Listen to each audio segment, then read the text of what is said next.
When you're learning the handstand, it can be very scary to actually come down off the wall or to push yourself to the end because of the fatigue built up in your arms and your shoulders.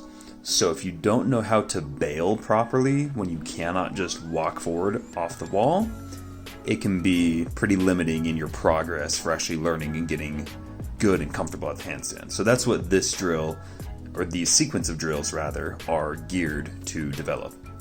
As you can see, what I'm doing is I'm getting up into a bit of a lazy pike, walking in on an elevated surface, but not quite to the strict pike position. And I am, with control, picking up and placing my hands, learning how to comfortably shift my weight to one side to allow space for my feet to come forward. So I shift the weight, I pick up the hand, and allow my feet to fall forward.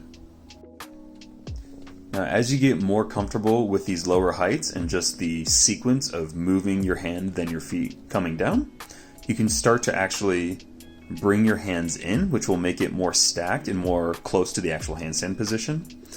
And after that, you add some extra challenge by elevating your feet. You can still use a horizontal surface. I just have this short box, but you can grab a couch, a taller box, or even a staircase if you have a flexible use of a staircase, maybe if you're outside.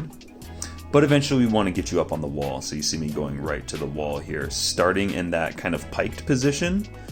Then, as you feel comfortable moving, you can push through the legs, extending them and sticking your butt forward over your shoulders. And you can see me exaggerate the sensation we're trying to develop by pushing our hips over the shoulders, by reaching with the legs. Your hips and your legs actually go forward over your hands, pulling you towards your back, the scariest part of falling in a handstand. And that will demand that you move the hand to kind of cartwheel down out of the way. Now, what you're going to see me doing as I progress to different and more difficult variations is just isolating the actual hand movement. So as you move your hands in, it's worthwhile to just practice picking up the hands and moving them when you get into a taller pike. When you start to get your feet up on the wall into your pike position, or as you see me here, getting more comfortable in a straddle pike, just practicing the hand movement will really build up the comfort and the confidence in being able to bail properly without face planting. Then, as we start to lean that weight over the top, potentially falling on the back, we're primed and ready to pick that hand up and twist out of the way.